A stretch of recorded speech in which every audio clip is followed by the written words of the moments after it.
Welcome to Chillin' 101. We hope this video helps. In this video, I will show how to get Lamborghini Urus in Drive Zone online step by step. Start by opening Drive Zone and signing in, then navigate to the vehicle store.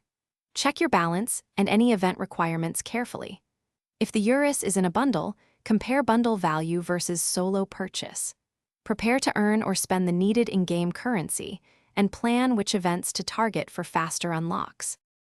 Open the mission panel first and pick the highest payout tasks, focusing on repeatable events and races you can win reliably. Prioritize time-limited challenges that award bonus currency or vehicle tokens, and target leaderboard events with consistent rewards. Use efficient cars for short races to rack up coins without losing time. Stack daily login rewards and redeem crates when they give the most value to accelerate your Urus fund.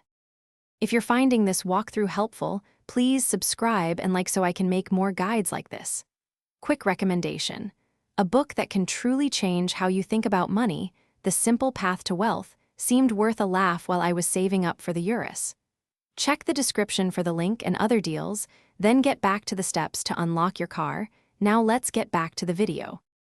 When the Urus becomes available, check all purchase routes including bundles, event unlocks, and direct purchases to find the cheapest path. Meet any rank or event prerequisites before attempting the unlock to avoid wasted currency. If the game offers limited time discounts or coupon codes, apply them at checkout. Plan your spending around upcoming events so you don't miss a sale, and keep frequently used cars for quick event completion. Thanks for watching. Consider subscribing if we helped you.